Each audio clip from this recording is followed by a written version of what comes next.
to. Okay. Okay. Did you want me to say this is it recording? Yep, you're good. Okay.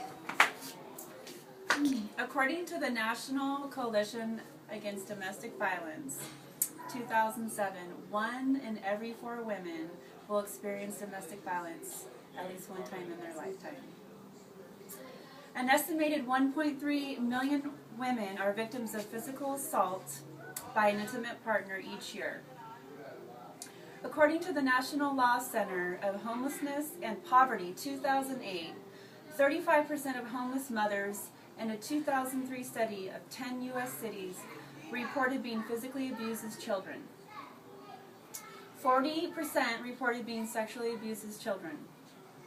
A study of homeless women in Los Angeles 2007 showed that 70% had experienced domestic violence, sexual assault, and or child abuse during their lifetimes.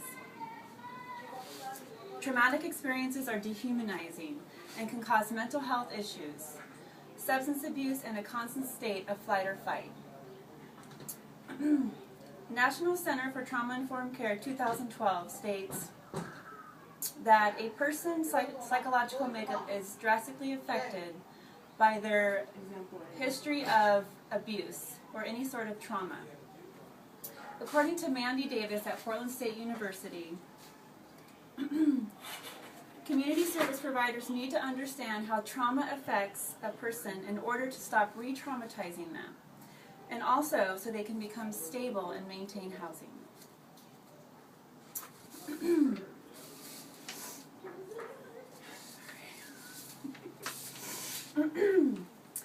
So here at Portland State University, I'm going to be talking about the Regional Institute Research, let me back up. Here at Portland State University at the Regional Research Institute for Human Services, project manager Mandy Davis believes community service providers need to understand how trauma affects people's psychological makeup. What she says is trauma equals loss of stability, which equals loss of housing. Today I will be talking about the pilot research project at Portland State University, Trauma-Informed Care and Recovery Services. I personally work in the social services field and every day get to see clients who have experienced complex trauma in their childhoods, continue to struggle with stability, substance abuse, and psychological issues such as mental health issues. Today I will be talking about what is trauma and how does it affect a person. Second, I will talk about the origin and history of trauma-informed care. And finally, I will describe the Trauma-Informed Care Pilot Research Project at Portland State University. The impact of trauma. According to the Merriam-Webster Dictionary, trauma is defined as an injury, or B, a disordered psychic or behavioral state resulting from severe mental or emotional stress or physical injury, or C, an emotional upset. Our brain doesn't differentiate what kind of trauma it's receiving, but it has the same effect, whichever kind of trauma that is. Whether it's your house burning down, childhood abuse, or being in a war. According to the Trauma Recovery and Empowerment Model by Dr. Maxine Harris, 2008, childhood abuse and repeated trauma can cause deprivation of opportunities to develop necessary skills for adult coping. According to Dr. Van der Kolk, 2011, neuroscience is playing a major role in helping us understand how trauma affects the brain. He describes that when you are in a traumatic situation, again, the brain doesn't recognize trauma basically on what is going on. It's all the same.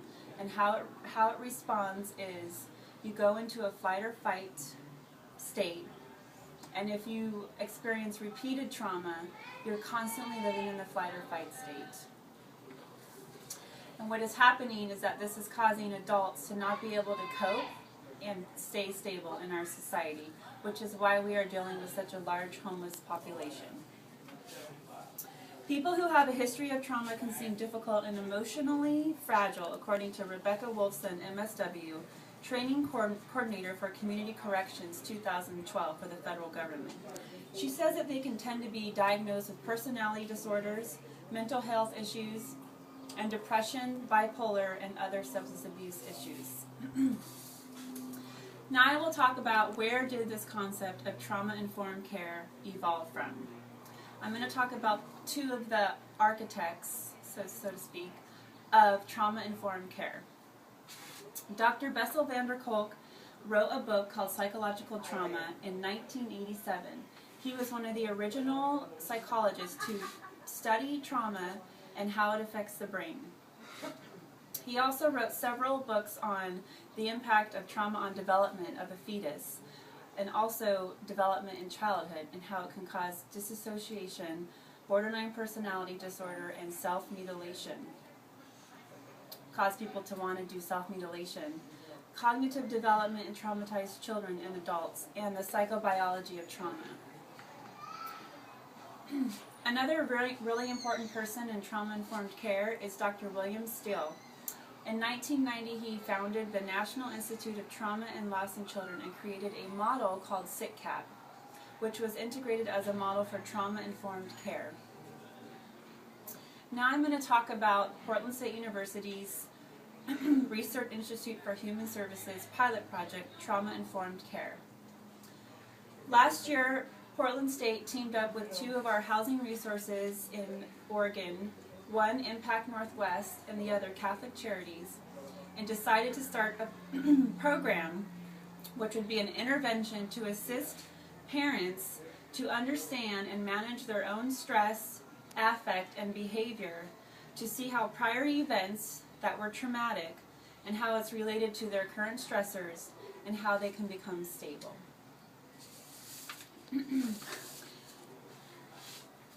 Research project manager Mandy Davis believes that complex trauma can cause stability problems, which leads to homelessness. This pilot project is designed to improve the safety, stability, and the well-being of trauma survivors and promote awareness of trauma-informed care and community-based services. Another part of the pilot project is training local community service providers such as police officers, judges, counselors, caseworkers, and other service providers to the community to inform them of trauma and how it affects a person's behaviors and stability. It is important to see trauma-informed practice and policy institutionalized across the systems to serve our most vulnerable communities in order to prevent ongoing homelessness and instability. Law enforcement, the court system, child welfare, community mental health, and others need to be aware of the impact of trauma and stop asking, "What's wrong with you?" and start asking, "What happened to you?" Thank you. Yay!